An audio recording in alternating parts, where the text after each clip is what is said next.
Bonjour, bienvenue à la quatrième partie de mes ateliers sur PowerPoint. Dans cette quatrième partie, on va voir les Smart Art, donc comment en insérer et comment convertir du texte en Smart Art.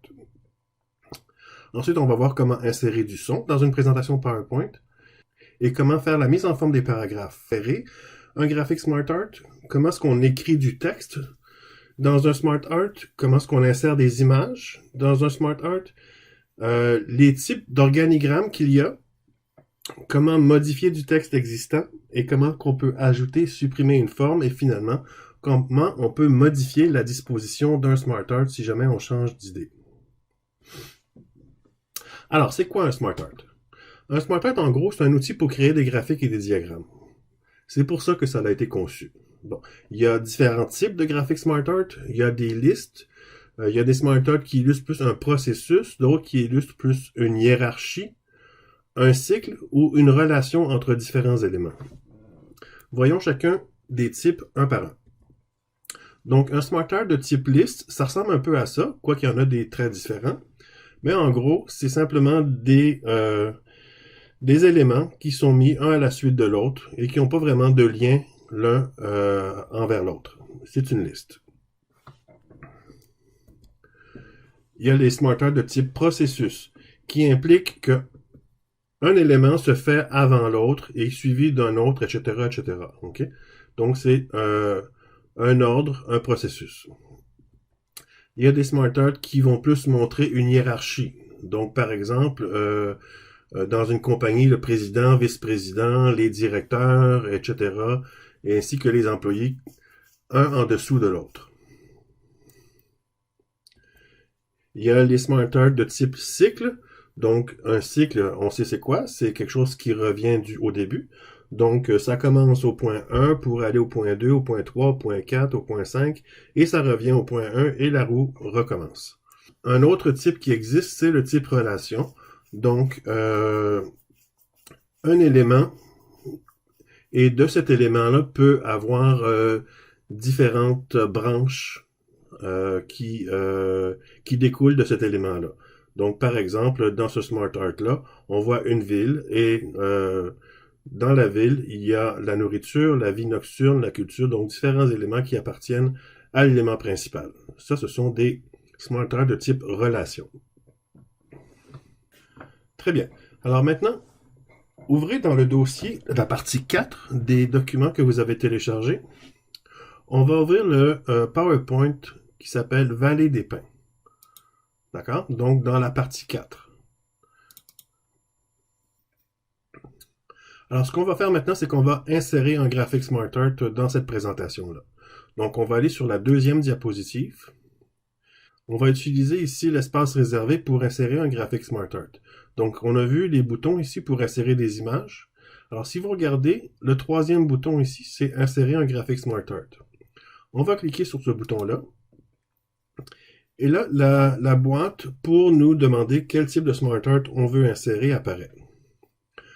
On veut un Smart Art de type liste ici. Alors, on va cliquer sur la catégorie liste à gauche. Et on a tous les différents Smart Art de type liste qui sont représentés ici. On va choisir celui qui s'appelle liste verticale avec image. Donc, c'est celui-ci. Quand on clique dessus, on voit un aperçu et une petite description de c'est quoi ça fait ce Smart Art là. Donc, on clique sur OK et le Smart Art est inséré. Alors, pour insérer du texte dans un Smart Art, on peut écrire directement dans Smart Art, mais des fois, le plus simple, c'est d'utiliser le panneau de texte ici. Donc, à la gauche du Smart Art, on a une petite flèche. Quand on clique dessus, on a le volet texte qui apparaît pour nous permettre d'écrire du texte. Donc, on va cliquer sur le premier point et on va écrire résidence. Ensuite, avec les flèches directionnelles, c'est les 4 flèches sur votre clavier, celles qui pointent vers le haut, vers le bas, vers la droite, vers la gauche. Appuyez sur la flèche qui pointe vers le bas pour passer au point suivant. Là, on va écrire service. On va appuyer sur la flèche qui pointe vers le bas. On va écrire 3 parcours de golf. Et là, pour ajouter un 4e point, on appuie sur Enter. Alors, c'est pour ça que je vous avais dit d'appuyer sur la flèche du bas et pas sur Enter, parce que Enter, ce que ça fait, c'est que ça rajoute un point. Donc là, on va écrire Kleenex Santé. On peut fermer la boîte ici, le volet de texte, et on a nos textes dans notre SmartArt. Maintenant, ce SmartArt-là permet d'insérer des images. On voit ici les icônes d'images dans les petits cercles. On va cliquer sur le premier, cliquer sur le petit icône d'image, et ça nous permet de choisir des images. Alors, est-ce qu'on veut une image à partir d'un fichier? On peut aussi faire une recherche Bing sur Internet. Ou si vous avez un OneDrive, vous pouvez aller voir sur votre OneDrive. Mais dans notre cas, on va cliquer sur « à partir d'un fichier » parce que les images sont dans les fichiers que vous avez téléchargés. Donc, elle est dans la partie 4, dans le dossier de la partie 4, et on va sélectionner l'image qui s'appelle « Résidence » et on fait « Insérer ». Donc, on a l'image « Résidence » qui est insérée ici dans le cercle. On fait la même chose pour le deuxième. Dans « Service », à partir d'un fichier, on va sélectionner l'image qui s'appelle « Gym ». Insérer. 3 parcours de golf. À partir d'un fichier, on va sélectionner Golf. Kleenex Santé. À partir d'un fichier, on va sélectionner Massage. Insérer.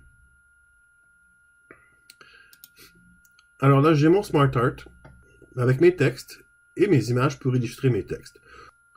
Alors maintenant, vous pouvez enregistrer et fermer la présentation. On a terminé de celle-ci. Maintenant, toujours dans le dossier de la partie 4, on va ouvrir la présentation qui s'appelle « Ingénierie labeur ». Celui-ci. On va afficher la 5e diapositive. Et on va encore se servir du bouton ici pour insérer un graphique SmartArt. Donc, on clique dessus. Cette fois-ci, on va prendre un graphique de type hiérarchie. Et on va prendre la disposition organigramme qui est la première.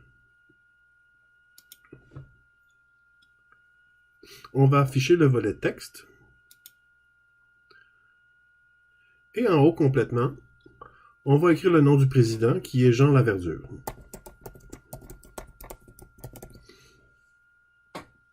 C'est important, écrivez dans le volet texte ici et non pas directement dans le graphique. Okay? Parce que là, je vais vous montrer comment est-ce qu'on écrit dans le volet texte. Je vais vous montrer plus tard comment on écrit directement dans le graphique. Donc, après Jean Laverdure, je ne veux pas passer à l'élément suivant. Je veux écrire quelque chose dans la même boîte que Jean Laverdure, en dessous de son nom. Alors, je fais pas Enter, je fais majuscule, je garde mon doigt sur majuscule enfoncé et j'appuie sur Enter. Alors, ce que ça fait un retour de chariot. Ça nous permet d'insérer du texte en dessous. Là, on va écrire président. Maintenant, vous pouvez utiliser la flèche qui pointe vers le bas pour passer à l'autre en dessous. Donc là, je vais écrire Joanne Lalonde, vice-présidente. Je vais faire majuscule Enter. Je vais appuyer sur la flèche qui pointe vers le bas. Je vais écrire Monique Marcel. Majuscule Enter. Gérante. Flèche du bas. Paul Lamère. Majuscule Enter. Gérant. La flèche du bas. Julie Boucher. Majuscule Enter. Gérante. Très bien. Alors maintenant, mon organigramme est fait. Et c'est quand même très facile à modifier. Vous pouvez modifier le texte dans un organigramme comme vous modifiez du texte normalement. Par exemple, Jean Laverdure. On va lui changer de nom. On va l'appeler Paul Laverdure. Alors, vous faites juste cliquer sur le texte de Jean Laverdure. Vous faites le retour en arrière. Comme ça. Puis vous écrivez Paul.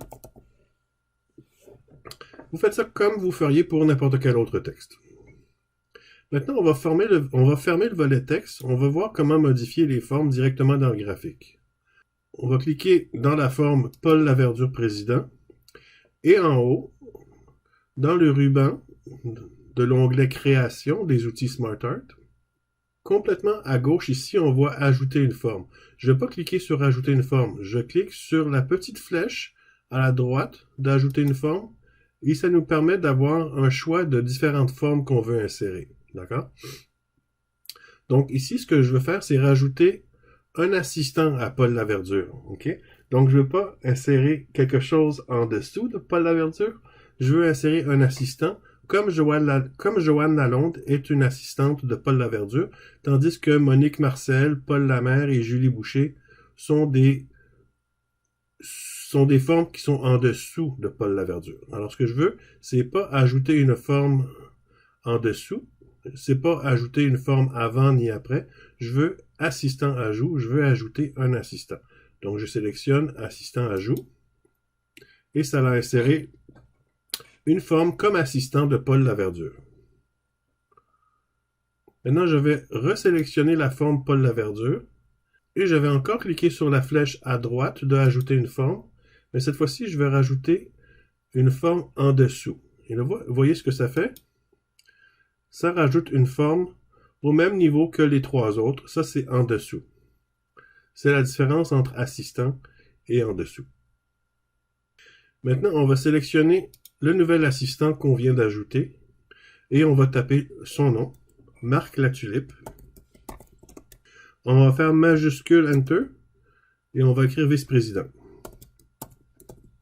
On va cliquer dans l'autre nouvelle forme qu'on a ajoutée et on va écrire Michel Lemieux. On va faire majuscule Enter puis on va écrire acheteur. Maintenant, sous Michel Lemieux, on va rajouter deux nouvelles formes. Donc, on va aller dans Ajouter une forme. On va faire Ajouter en dessous.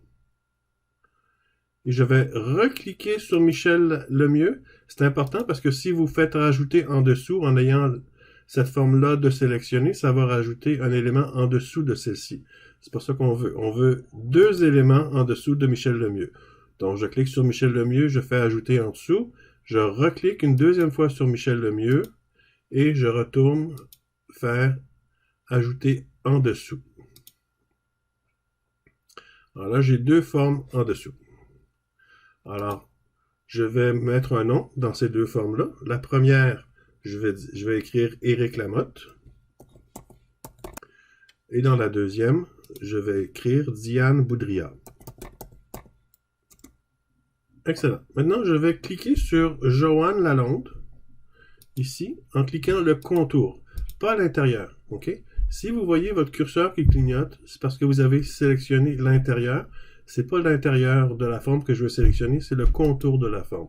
La différence, c'est que si vous faites supprimer en ayant votre curseur dans le texte, ça va supprimer des lettres dans le texte. C'est pas ça qu'on veut. On veut supprimer la forme au complet. Donc, je clique sur le contour pour sélectionner toute la forme et appuyer sur la touche supprimer sur votre clavier. Maintenant, Joanne Lalonde a disparu. Marc Latulippe est rendu le seul assistant. On va aussi supprimer la forme de Michel Lemieux, acheteur. Donc ici, ce qui arrive, c'est que Michel Lemieux a des employés qui travaillent sous lui ici. Alors, qu'est-ce qui va arriver quand je vais supprimer Michel Lemieux? Donc, je vais appuyer sur le contour de Michel Lemieux et j'appuie sur la touche supprimer. Attention, pas backspace, pas retour arrière. La touche supprimer. Et là, ce qui se passe, c'est qu'Éric Lamotte a eu une promotion. Donc, dans un organigramme, quand vous supprimez un élément qui a des enfants, le premier enfant devient parent. OK? Prend la place de la forme supprimée. Alors maintenant, Éric Lamotte, on va simplement lui mettre un titre. Donc, on va mettre le curseur à la fin de Lamotte. On fait majuscule, Enter, et on va écrire acheteur. Alors, c'est ça pour un SmartArt de type organigramme. Donc, vous pouvez enregistrer et fermer la présentation. OK, on va maintenant réouvrir le document Vallée des Pins qu'on a modifié plus tôt dans la formation, toujours dans la partie 4. Alors, si vous vous rappelez bien, on avait inséré ce SmartArt-là la dernière fois. Alors maintenant, ce que je vais vous montrer, c'est comment le modifier. Alors, on a créé un SmartArt auparavant et on a changé d'idée. On n'aime pas vraiment le look de ce SmartArt-là. On voudrait en mettre un autre à la place. Alors, c'est quand même assez simple.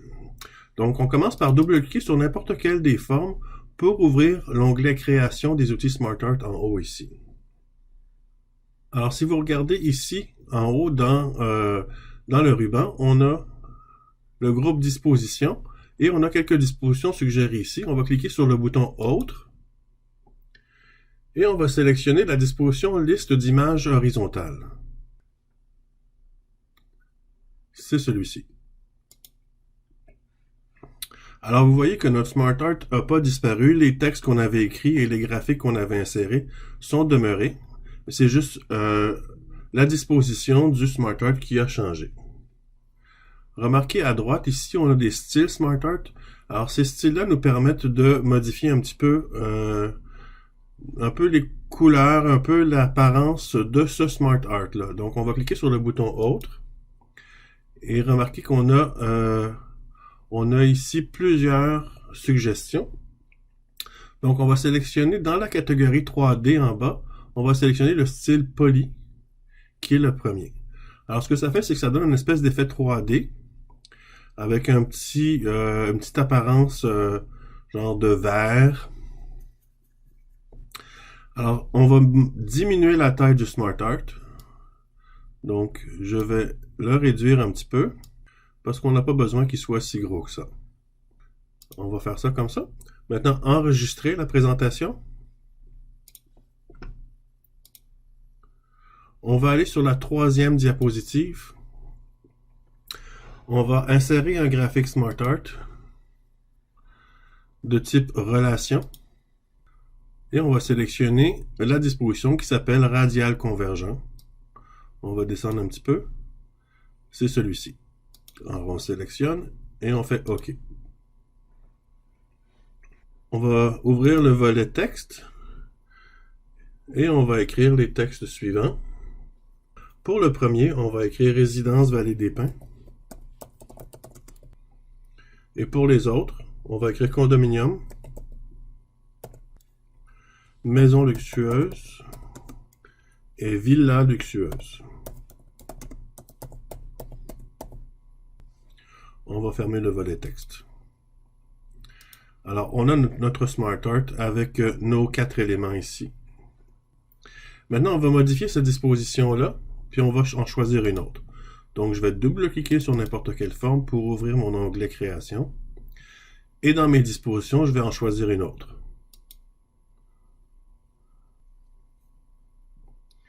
Je vais choisir la disposition qui s'appelle Cible imbriquée, qui est celle-là. Maintenant, on va modifier le texte. Donc, au lieu de Résidence Vallée des Pins, je vais écrire Maison du futur. Donc, je pourrais réouvrir le volet texte ou je peux faire ma modification directement dans le graphique aussi. Donc, je vais sélectionner mon texte et je vais écrire Maison du futur.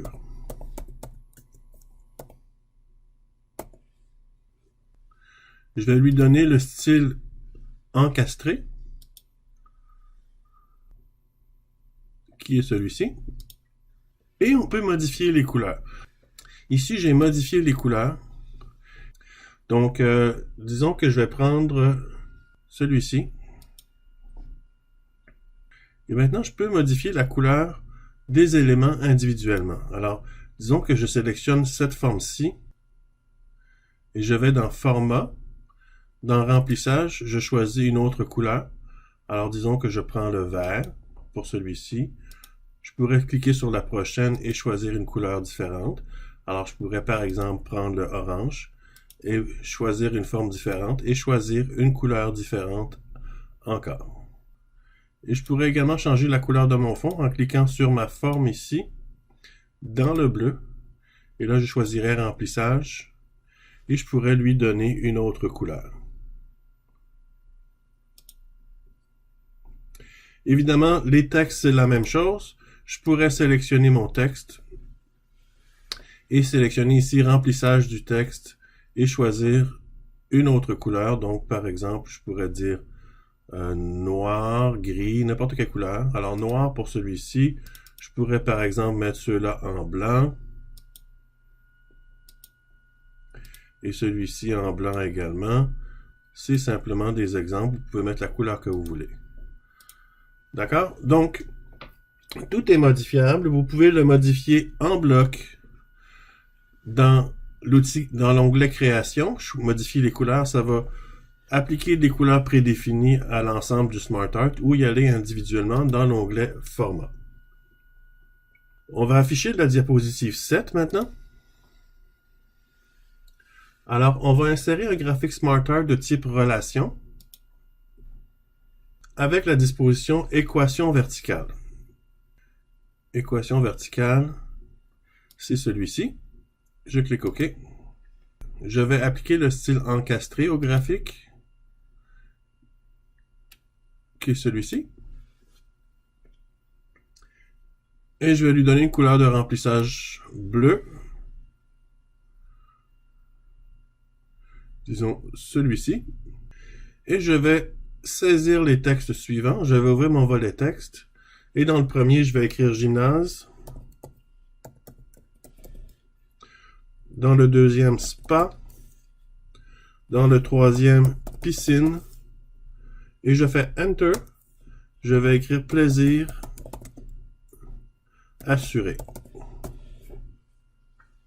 Je peux fermer mon volet texte. Alors, c'est ce que ça donne. Je pourrais modifier la taille de mon graphique. Je pourrais changer la taille de chacun des éléments. Et je pourrais même en changer un peu la forme. Je pourrais faire plus un ovale, comme ça. Même chose pour ici. Donc, c'est ça. Vous pouvez enregistrer et fermer la présentation. On retourne dans notre dossier partie 4 et on va ouvrir la présentation qui s'appelle SmartArt. La liste à puces, on les sélectionne. On clique sur le bouton droit de la souris. Si vous avez un Mac, vous appuyez longtemps sur votre bouton.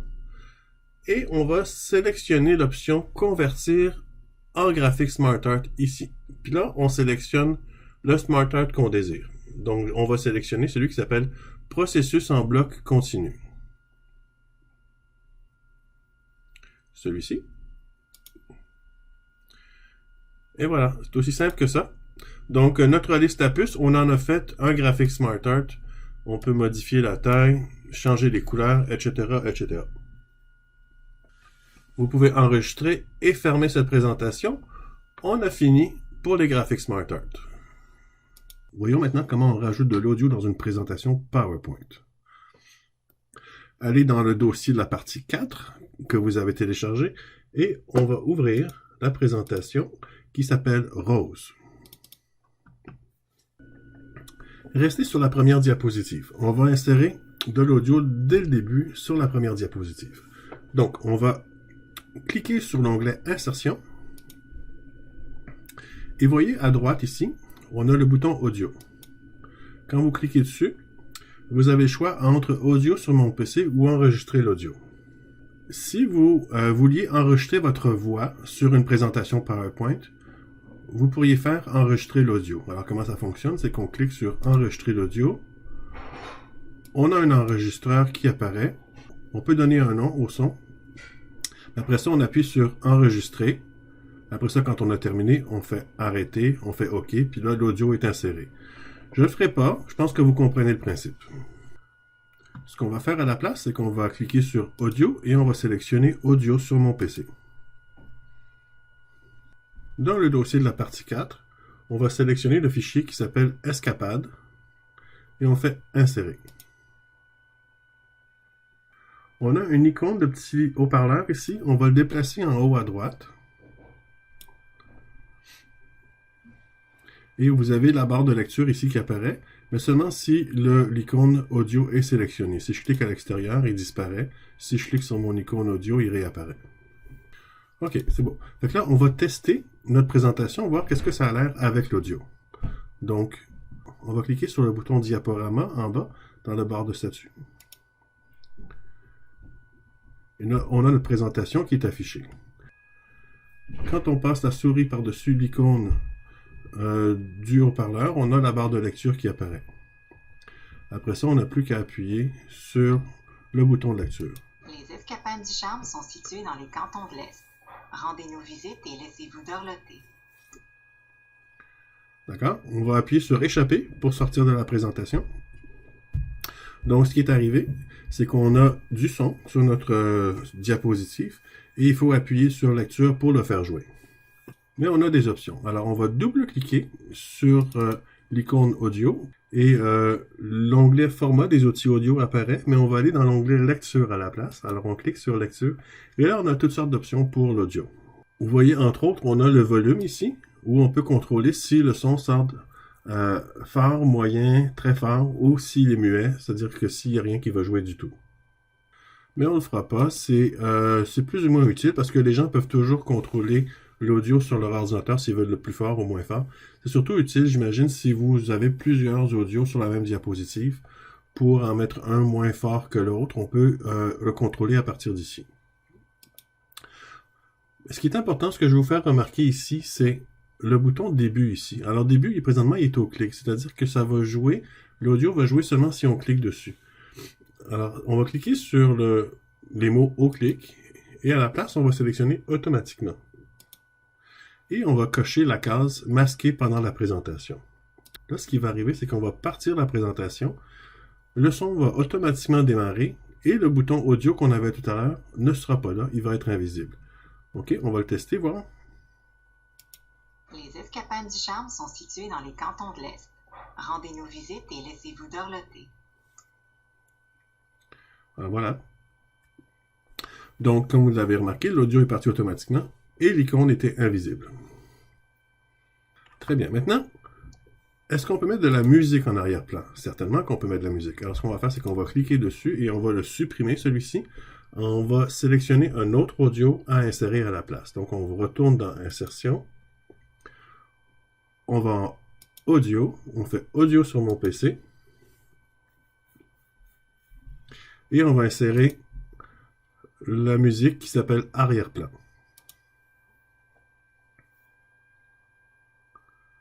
On va reprendre notre petite icône de haut-parleur. On va le mettre en haut à droite. Dans l'onglet lecture des outils audio, on va mettre le début à automatique. On va cliquer sur masquer pendant la présentation. Et on va cliquer sur l'option reproduire sur toutes les diapositives et boucle jusqu'à l'arrêt. Alors ça va faire quoi? C'est que la musique va commencer à jouer dès la première diapositive et quand on va changer de diapositive, elle va continuer à jouer. Si on n'avait pas l'option reproduire sur toutes les diapositives, dès qu'on changerait de diapositive, la musique arrêterait.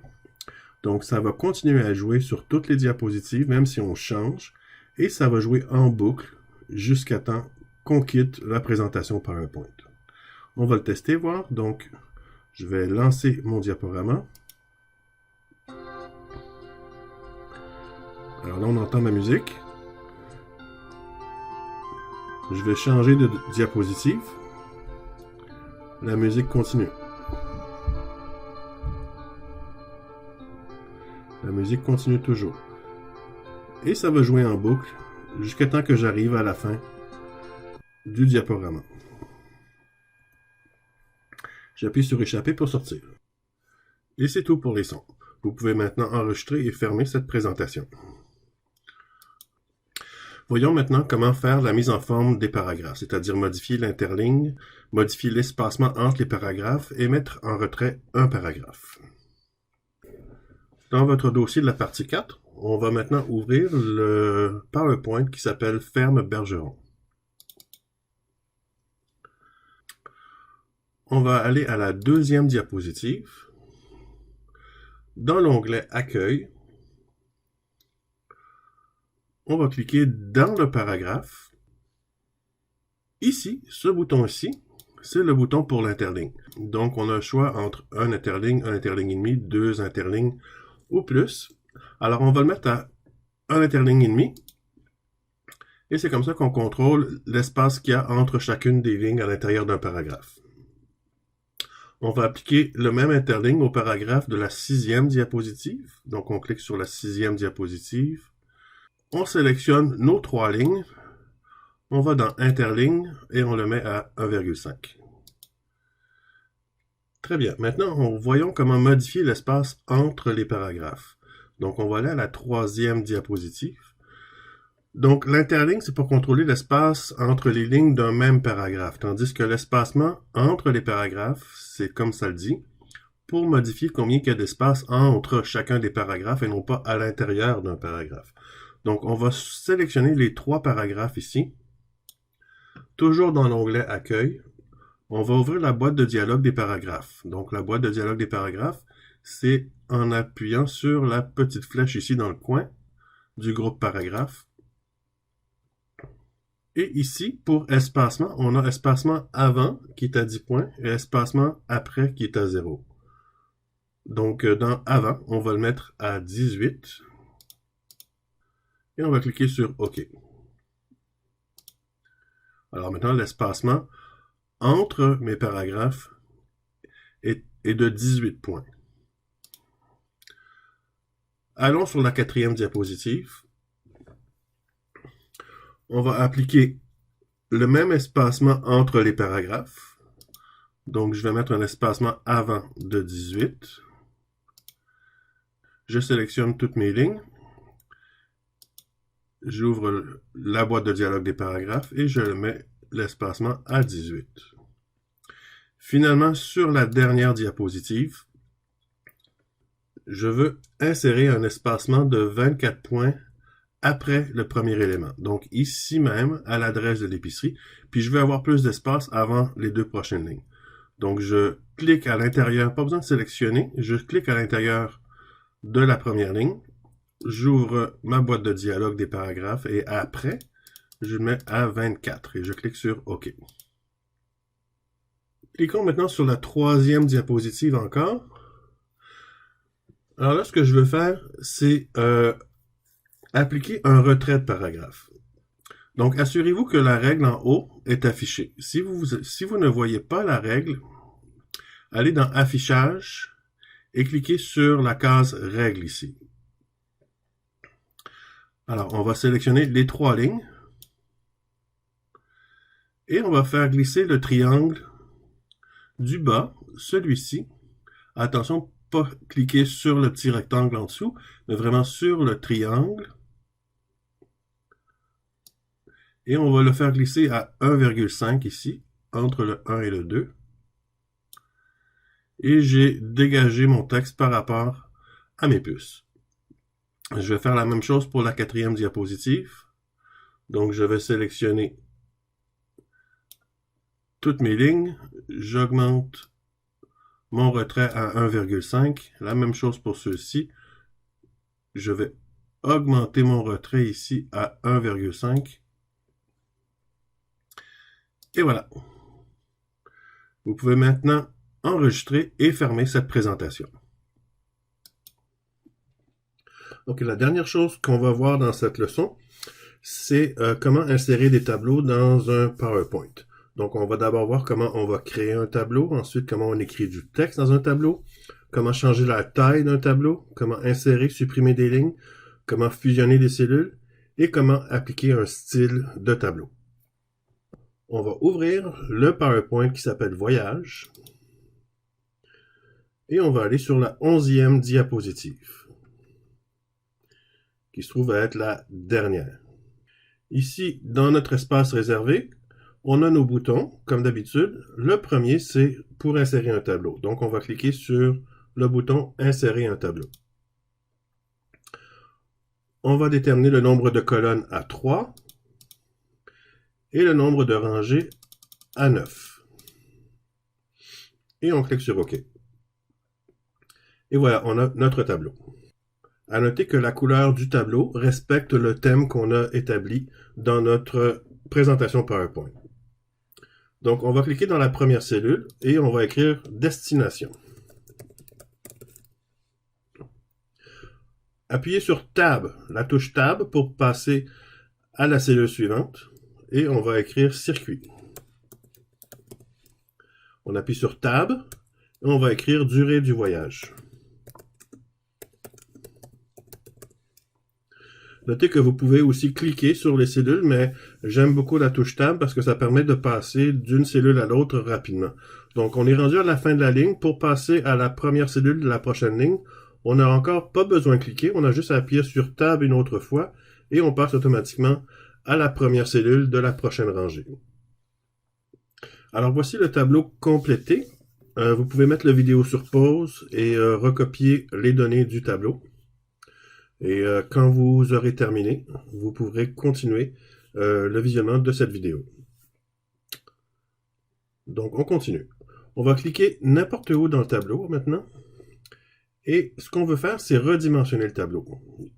Alors, on va aller chercher la poignée à droite ici, celle du centre. Et on va réduire la largeur du tableau du tiers. Donc, à peu près vis-à-vis la fin de la deuxième rangée. Je relâche. Et mon tableau maintenant est redimensionné. On va diminuer la largeur de la première colonne. Alors pour ce faire, placez votre curseur entre la première et la deuxième colonne jusqu'à temps que votre curseur change comme ça. On va glisser vers la gauche jusqu'à la fin du mot destination. Ça, c'est un petit peu trop. Parfait, comme ça. Et maintenant, on va insérer une nouvelle ligne au-dessus de la première. Donc, on va cliquer sur la première ligne. On va aller dans l'onglet Disposition des outils de tableau ici en haut. Et on va cliquer sur le bouton Insérer au-dessus. Là, ça a inséré une ligne au-dessus de notre première ligne. On va faire la même chose. On va insérer une nouvelle colonne à la droite de la dernière colonne. Donc, on clique sur la dernière colonne, n'importe où dans la dernière colonne. Et on va cliquer sur le bouton « Insérer à droite ». Alors maintenant, notre tableau a 4 colonnes et occupe la même largeur qu'il occupait tout à l'heure. Alors ce qu'on va faire, c'est qu'on va élargir le tableau jusqu'à temps qu'il ait une largeur d'à peu près 28 cm. Donc je peux y aller comme ça, ou je peux carrément, puisque je connais la dimension de mon tableau, aller ici en haut dans les propriétés du tableau. Et je vois largeur, je peux simplement écrire 28, Enter, et mon tableau maintenant a une largeur de 28 cm. Je vais remplir les données de la dernière colonne. Vous pouvez mettre la vidéo sur pause pour prendre le temps de rentrer les données de la dernière colonne. Quand ça sera fait, maintenant ce qu'on fait, c'est qu'on va mettre le texte de la deuxième ligne en noir et en gras, d'accord? Donc, cette deuxième ligne-là, ici, je vais la sélectionner au complet. Je vais dans l'onglet « Accueil ». Je choisis mon texte, je le mets noir. Il était déjà noir, mais je vais m'assurer que c'est vraiment le cas si jamais votre texte a changé de couleur. Et on va le mettre en gras. Je vais ajuster la largeur de ma dernière colonne pour que le mot « l'Espagne » rentre sur une seule ligne. Je vois de toute façon que j'ai beaucoup d'espace dans ma troisième colonne ici. Alors, je peux élargir ma deuxième colonne sans problème. Je vais maintenant sélectionner les 4 cellules de la première ligne.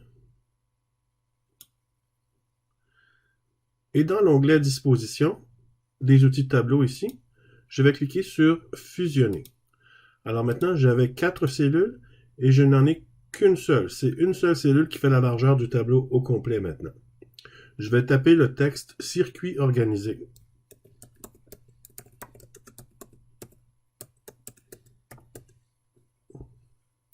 Et je vais centrer mon texte dans la cellule. Alors pour centrer le texte, je peux aller dans l'onglet Accueil, mais je peux rester puisque j'y suis déjà dans l'onglet Disposition. Le bouton Centrer est ici. Excellent. Maintenant, on va appliquer un style au tableau. Donc, toujours dans mes outils de tableau ici, mais je vais cliquer sur l'onglet Création. Ici, j'ai mes styles. D'accord? Je vais cliquer sur le bouton Autre pour ouvrir tous les styles disponibles. Alors, quand vous déplacez votre curseur sur les différents styles, vous voyez un aperçu en arrière-plan. OK? On va sélectionner dans la section foncé. Vous voyez ici clair, moyen, je vais descendre, foncé. Donc, dans la section foncé, je vais sélectionner le style foncé accentuation 1. Style foncé 1. Style foncé 1, accentuation 1. C'est celui-ci que je veux. Et maintenant, tout mon texte est en blanc. Et mes couleurs d'arrière-plan sont bleues en alternance de couleurs. Et mon en-tête est noir. Maintenant, toujours dans l'onglet Création, regardez à gauche. On a des options de style de tableau ici. Je vais cliquer sur Première colonne. Et qu'est-ce qui arrive maintenant, c'est que ma première colonne est déterminée comme étant une colonne de titre de ligne. Okay? Donc, ça met ma première colonne dans un style différent, plus foncé, avec une certaine emphase. Je vais cliquer également sur Dernière colonne, et ça fait la même chose à ma dernière colonne. Alors, qu'est-ce que ça fait, ça? Ces boutons-là, ça vous permet de mettre de l'emphase sur une ligne ou une colonne. Alors, si, par exemple, je désactive ligne d'en-tête, vous voyez que circuit organisé n'est plus en noir, mais je vais la laisser sélectionnée. Même chose pour la dernière ligne. Si je clique sur la case ligne des totaux, ma dernière ligne est mise en emphase, mais ça, c'est vraiment plus pratique quand on a des tableaux avec des chiffres et on a une ligne de total à la fin. Sinon, je vois pas vraiment l'utilité.